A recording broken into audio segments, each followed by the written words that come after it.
Hello and welcome to the podcast. Today, what I want us to look at is response timelines and multi touch sequences. Now, if you listen to yesterday's show, you will kind of get the sense of why we're talking about that today.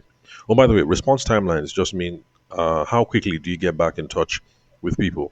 Because this is a business podcast and it's a sales podcast after all. And since we're trying to make a living, since we're trying to get some money, since we're trying to acquire customers, this whole thing of how quickly do you get back in touch with people is a big deal. So that's the reason why we're going to be looking at response timelines today. Then multi-touch sequences. Of course, sequence just means one thing after another after another. Then multi-touch, of course, means you won't just do it one time. You do it different times across different channels. Now, the reason why that's important is because this is a sales podcast. It's a business podcast. We're trying to get customers. We're trying to get some money. So common sense will kind of entail that if I only touch somebody one time, the chances of me collecting some money are slim.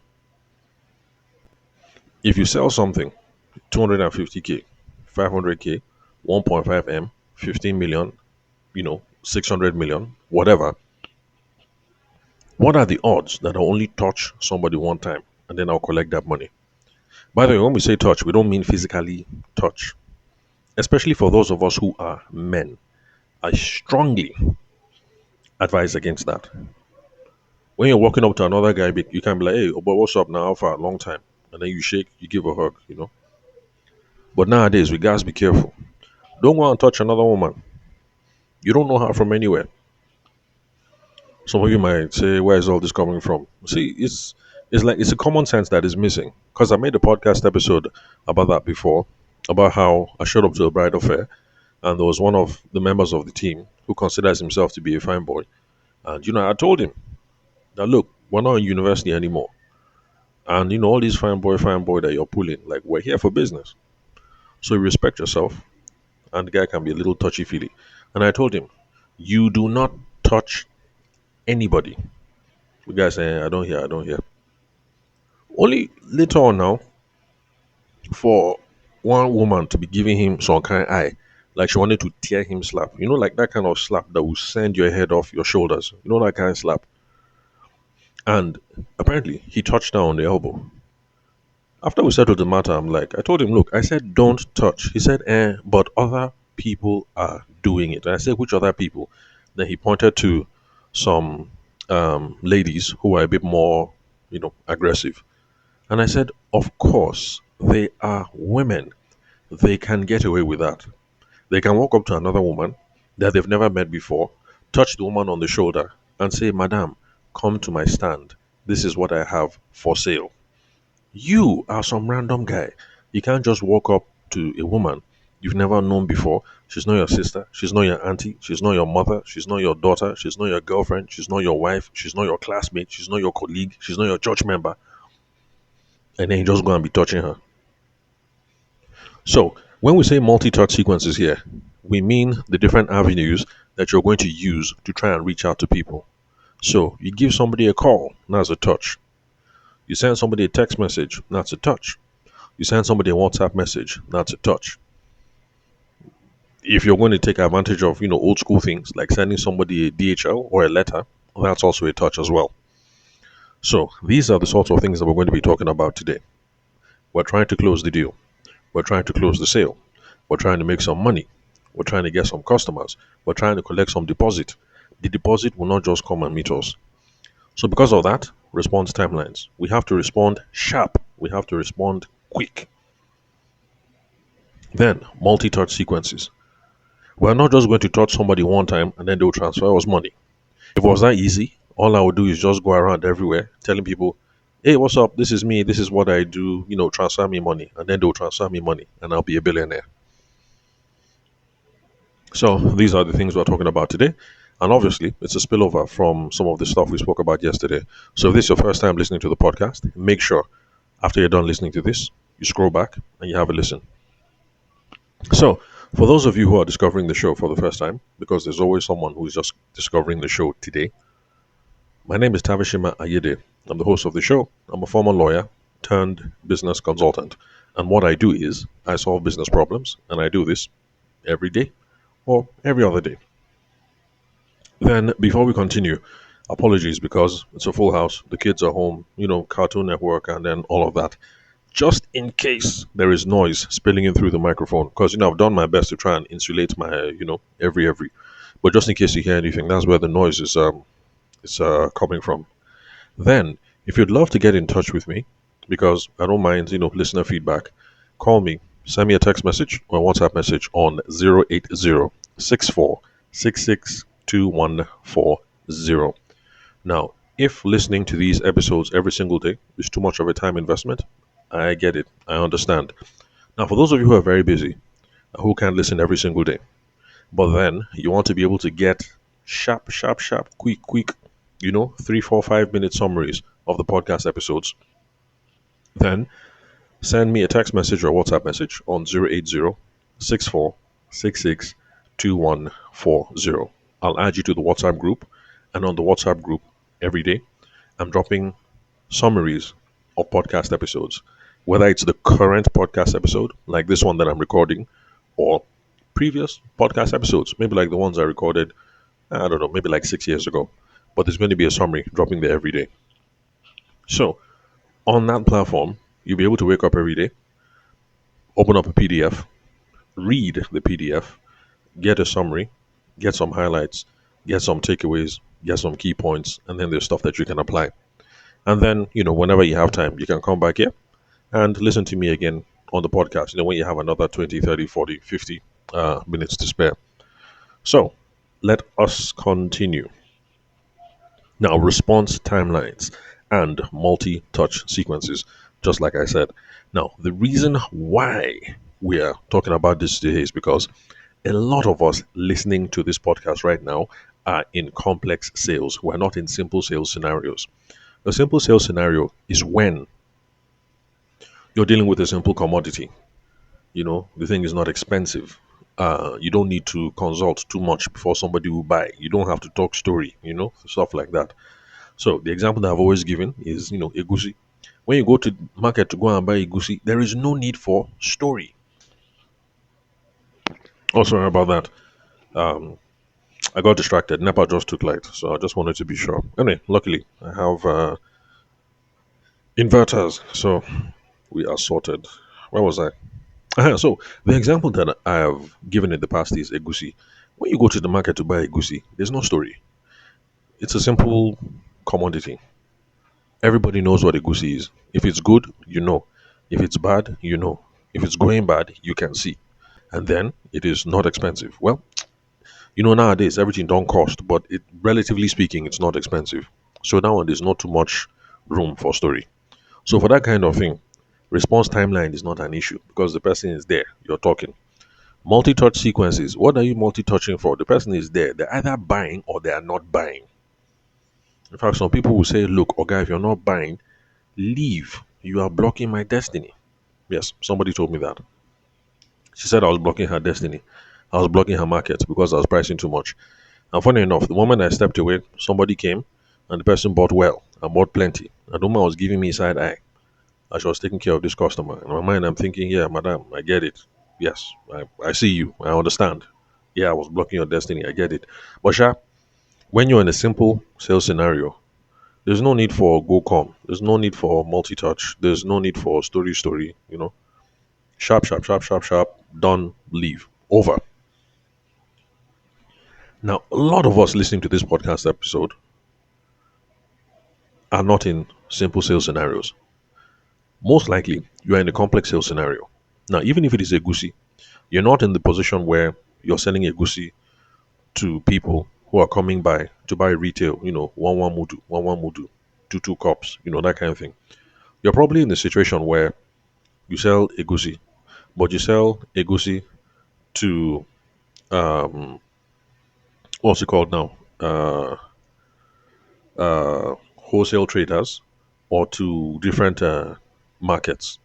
So let's like now you are a producer of egusi, and maybe you supply to which markets now in Abuja. So let's say you supply to Kaura market, Wuse Market, and the market in Wuye in Abuja. So let's say that that's your route.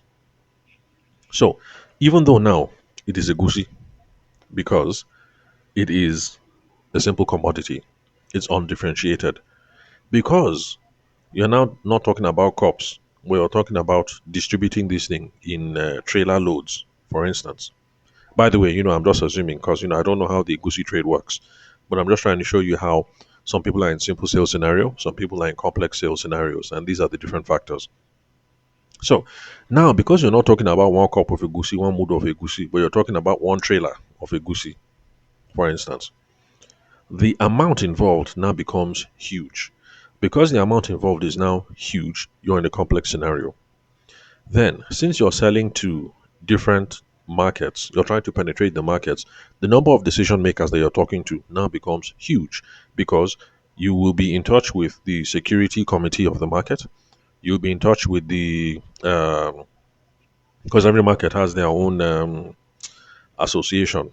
Like when I'm driving into Kaura, I see, the banners from the last elections that just finished. So the market chairman, the market treasurer. So you be in touch with the excos. You'll be in touch with individual traders. So for you to pull off this thing and sell successfully into Wuse market or into any other kind of market, you are not just liaising with one person. You're liaising with lots of different people. So this thing has now become complex. All right. So the product is simple, but the money is now big. The number of people is now big. When you're in that kind of situation now, response timelines very important. You're trying to get into this whole thing. You call chairman, market chairman. Chairman does not see your call. He calls you back. If you ignore chairman for like 2 weeks before you call him back, do you think you will successfully get into that market? Let's be real here. Especially since there are other people who sell legusi who are trying to get into that market. So response timelines now becomes important because we're in a complex sales scenario. If chairman calls you, you better call chairman back now. You say, "Oh God, sorry I missed your call," and then you push this thing forward. Then multi-touch sequence. You call chairman, chairman doesn't answer. He can be busy. World Cup is going on right now. You know, maybe chairman has decided to flex, go and watch World Cup. So multi-touch. Chairman did not answer call. You send WhatsApp message. He doesn't respond to the WhatsApp message. You have PA's phone number. Next tomorrow, send message to the PA. You see how far I've been trying to reach chairman. You see now, multiple touch points. Phone call, WhatsApp, PA. I'm not sure if these people use email, but for the sake of argument, let's just say, they use email. Then send email to. Then, if it's been like 1 week, you didn't get any response, drive down to the market, pass through the secretariat to go and say how far. You go and see SecGen, go and see secretary, go and see, see what's going on. You see, multi-touch. You did touch arm different ways. Remember, please don't go and touch anybody in a physical something. If you touch anybody physically, the thing that you see, just take it like that. So those are the different touches. Phone call, he didn't answer. I will touch again. WhatsApp, he didn't answer. I will touch again. PA did not answer. I will touch again. Email, nobody answered. I will touch again. Physically, I will go to their office. No how, I will jam somebody. Maybe that is where the person will now say that, oh, chairman traveled for World Cup. They say, oh, okay, no problem. Greet chairman.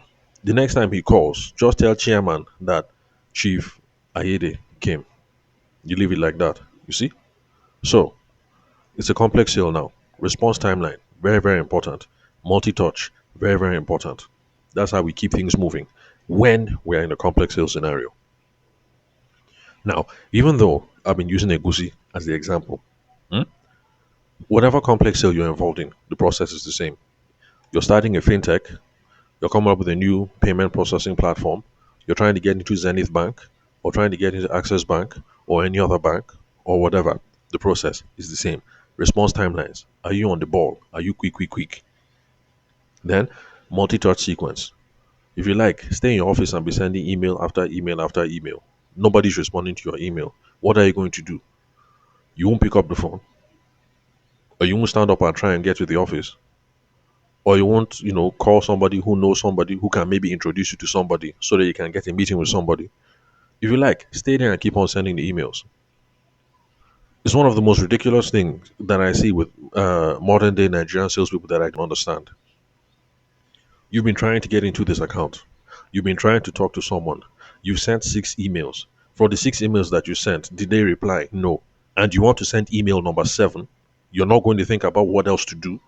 You're not going to think about a different way to approach this thing. You want to sit down in the office and still keep sending emails? Are you serious? Or you call the person, the guy know they pick call. Okay, no problem. How many times did you call in the last 2 weeks? Oh, I called 8 times. Oh, really? And then you now want to call number 9 time. You didn't think of sending text message. You didn't think of sending WhatsApp. You didn't think of sending email. You didn't think of going by the office. Anyway, sorry. This episode is not supposed to be a rant. Anyway, so these are some of the issues that we're talking about today, and I've already started talking about yesterday. So for those of you who are just listening for the first time, skip back. There was some gist from yesterday. Now, yesterday I spoke about one concept, speed to lead. Speed to lead just means whenever somebody has done something to show that they might be interested in your product or in your service, speed is your friend. You got to move quickly. And yesterday, I gave reasons why you have to move quickly because leads expire. I'm not going to go over it again. So once you're done listening to this, go back and listen to yesterday's episode. So, leads expire. Because leads can expire, you have to get back in touch with people quick, quick, quick. Now, for time frames, there's an order of effectiveness. Minutes is more effective than hours. Hours is more effective than days. Days is more effective than weeks. Weeks is more effective than months. Months is more effective than years. However, miracles do happen.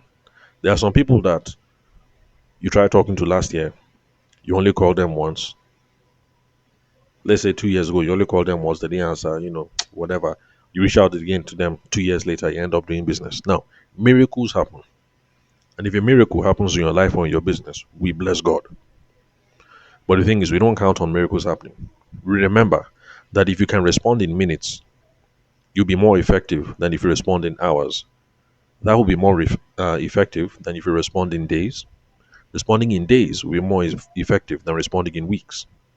Responding in weeks will be more effective than responding in months. Responding in months will be more effective than responding in years. But left to me, I'm begging all of you who are listening right now, I beg. Days, maximum days. Don't let this thing pass 1 week. You hear me? You're chasing somebody, you're following up with somebody, no problem. Please don't let this thing pass 1 week. You called last week, there was no answer, you sent a text message, no problem. Don't let this thing sleep for more than 1 week. Don't let this thing sleep for 2 weeks. Except if in the conversation with the person said, oh, I will be traveling to the village and I will be gone for 3 weeks. Because of that, let us talk on February 24th. Now, in that kind of thing, sure, no problem. You've had a conversation with the person. The person has said, I'm going to the village, I'm traveling for World Cup, I'm going to go and marry a second wife, or my daughter is getting married, or whatever it is. So call me in 3 weeks. In that kind of situation, 3 weeks is good because you agreed. But outside of these kind of situations, please, if the thing is passing days, let it not pass a week, please. I'm begging you for very, very practical reasons because things happen. You're not the only person, you're not the only vendor, you're not the only thing vying for the person's time or vying for the person's attention. It is not unusual to have a wonderful conversation with somebody and you people are really flowing. But then you call the person back in 3 weeks, and then the first 1 minute of the call is, "Oh, chief, it's me, that young man. Which young man again? Oh, my name is Tavishima. Sorry, which Tavishima? Tave who? Tave what? Oh, sorry. Oh, oh, is that you? Okay, okay, okay, okay. It happens. The guy has forgotten because other things are pressing for his time, and then people are busy. So, of course, that first time you guys spoke, even though you got along quite well, And even though you sent a text message, he did not store your number. So you're calling him now, 3 weeks later, or you're calling her now, 4 weeks later. Of course, the first 10, 20, 50 seconds, the person doesn't remember who you are. So, for very practical reasons, these are the reasons why we don't let these things sleep like this. Now, I mentioned in yesterday's podcast episode, and I'm going to repeat for those of you who are listening for the first time. In America and in the UK, what they aim for is minutes. That if somebody enters into your DM 901, you make sure you respond 905.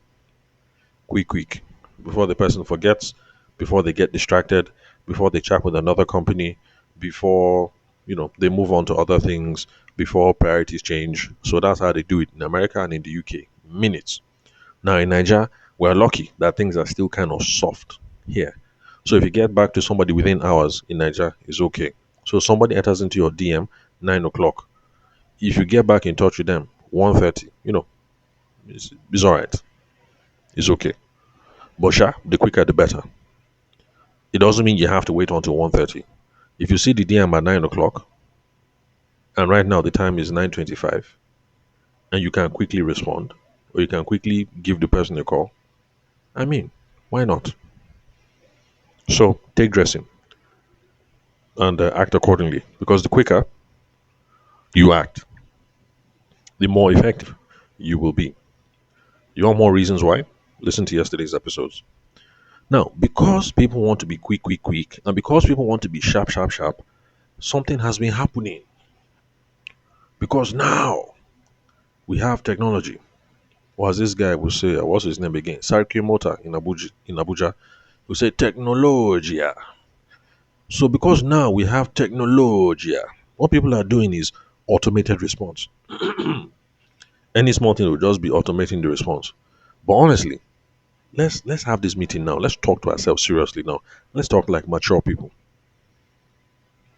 Is the main issue that you get back in touch with them quick, or is the main issue that when you respond, you're actually responsive, meaning you answer some question or you deliver some value that the person had at the back of their mind when they were reaching out in the first place? What is the point? If somebody sends you a message 901, the person receives an automated response 902. But so the response was quick.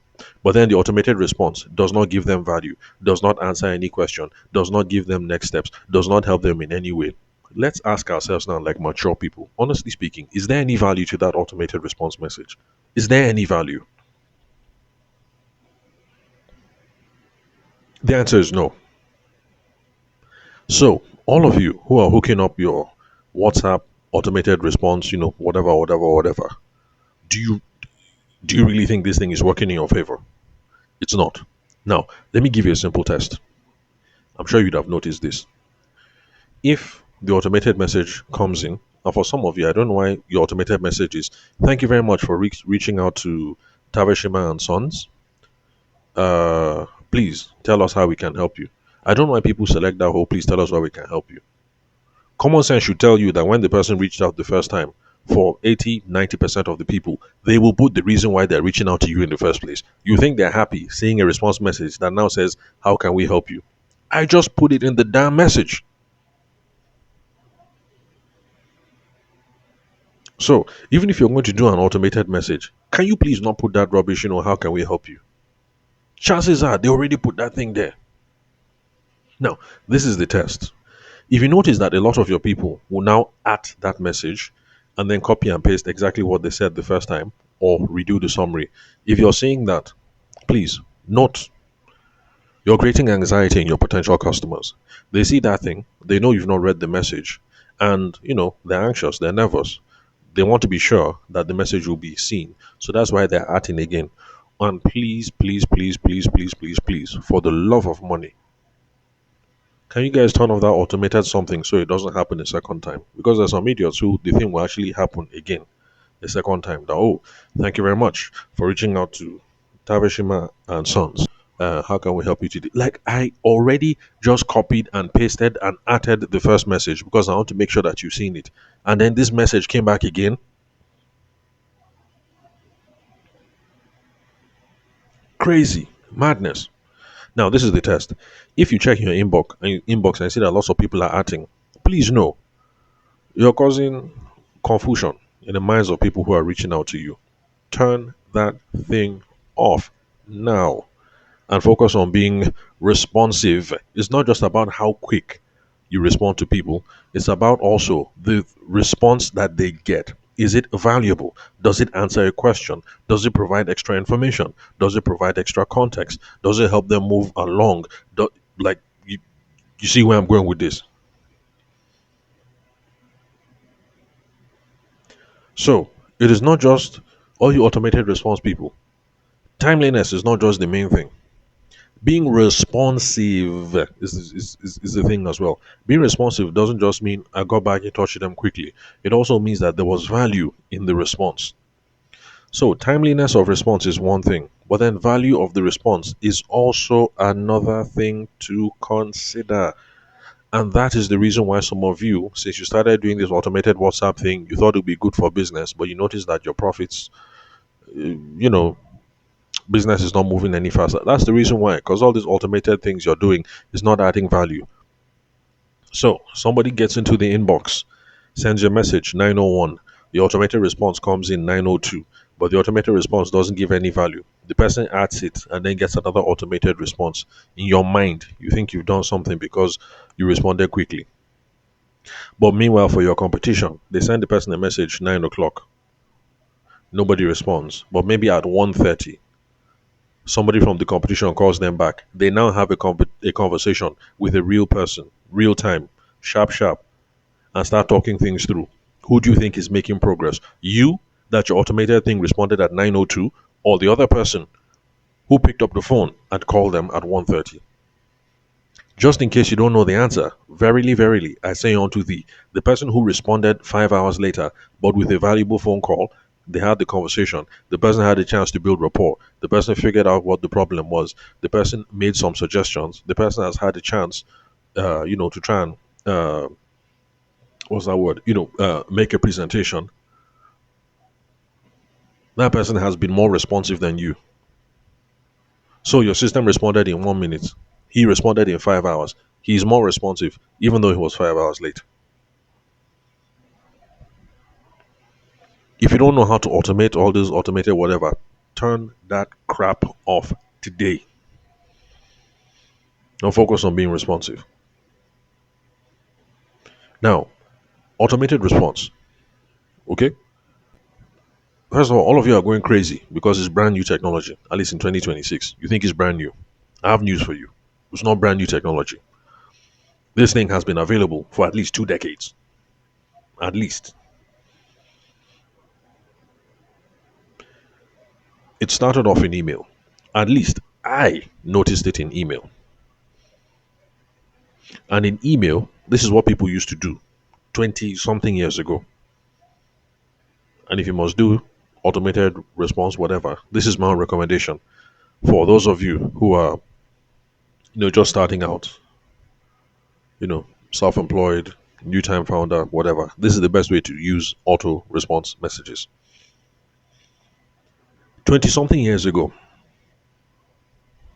what people were doing with email was the automated response will come back quick to let the person know that, look, thank you, we received your email. Unfortunately, Tavishima is not in the office right now. It is informing the person the reason why. Anyway, let me continue. So, the auto response will say, thank you very much, we received your email. Unfortunately, Tavishima is not in the office. He's not available because he's gone on his annual leave. If this thing is an emergency, you can email Jeanette at this email, or you can call Kunle at this number, and he will get back in touch immediately and try to help you out. Thank you very much for reaching out to Tavishima and Sons. So 20 years ago, that is what people used to use auto response messages for. And that is what you should be doing today if you are hearing or using this thing for the first time. If somebody sends you a message, Your auto response should be, "Thank you very much for the message. Unfortunately, I'm out making deliveries. I cannot respond right now. If it is an emergency, call Kemi on this number. If it is not an emergency, I'll get back to you before 2 p.m. today." That kind of thing. Now, it's not exactly value per se, but it has set expectations, and the person kind of knows, like, oh, okay, it's an emergency. Okay, at least I have an alternative. Let me call this person so that they will respond to me quick, quick. Okay, it's not an emergency. Okay, no problem. The person said he'll get back to me before 2 p.m. Still something. So, for the beginner, while you're working out your automated prompt response strategy, this is the best thing you should do. All those "welcome to so and sons, your business is important to us, how may we help you," please delete that message. The person's already put it. Chances are 80-90% of the people have already put it in the message how you can help them or what they need you for. Okay, 30 minutes. Let me not overflog this thing. So apart from automated prompts and responding sharp sharp, let's see what else. Multi-touch sequences. Now, the idea behind multi-touch sequences, I've already explained it, so there's no need to flog it again.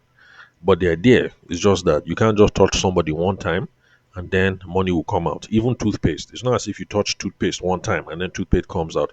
Usually you squeeze the toothpaste like 2 or 3 times before you have enough toothpaste on your brush. So it's the same thing. So for your brush, you touch it a few times before you get what you want.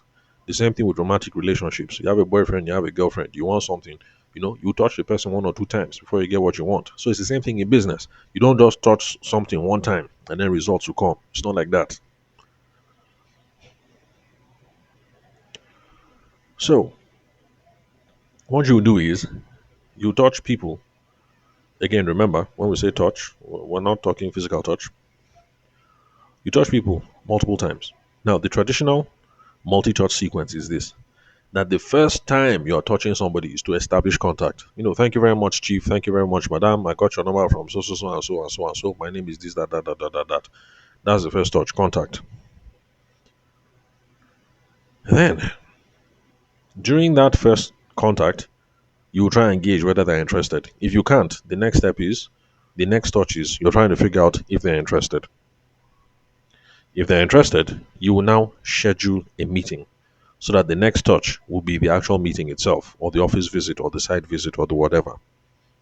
Then during that meeting, you're going to do some need analysis to figure out what it is that they need. And then the next touch that you will schedule will be when you deliver the proposal, the quote, the invoice, the whatever. Then after you do that, the next touch that you're going to do is when people begin to haggle, negotiate price, all that, whatever, whatever, whatever. Then after that, the next touch is going to be close. So you see how traditionally, to collect your money, so let's say your thing is 20 million, traditionally, these are some of the multiple touches that you go through. Excuse me. So, contact, one touch. Are they interested? One touch. Let us schedule a meeting. One touch. We have scheduled the meeting. Now let us do need analysis. One touch. From need analysis, we know what they need. Let us send them a proposal, an invoice, a whatever. One touch. Now we have sent that document. Let us call them again. Let us start negotiating, haggling, pricing, reviewing, whatever. One touch. After all of that, we'll now try and collect the money. We'll now try and close. One touch. So, traditionally, this is how we're staggering the touches. For those of us in complex sales, if you're on a simple sale, one touch is okay. Go to the market, egusi, one touch, and then you buy, you leave. One touch, everything is done. Anything beyond simple sales, it will be multiple touches. So in your mind, this is how you are planning your sales process. So apart from the fact that it is multi-touch, touch, it also has to be multimodal. Multi-mode just means different mode, different channels. So sometimes it will be phone call, sometimes it will be text message, sometimes it will be WhatsApp message, sometimes it will be email, sometimes it will be Telegram, sometimes it will be Skype, sometimes it will be Microsoft, Zoom, Office, Teams, Google, Meet, whatever. Sometimes it will be physical visit to the office, but you have to plan for different modes. So I think you get the point. It's been almost 40 minutes. So let me just end today's podcast episode here. But please, please, please, please, don't be that guy or that girl who is trapped in the madness of I have sent 10 emails and not gotten any response. Please, please, please, please. The thing does not make sense. It's not just multi touch, it is multi mode.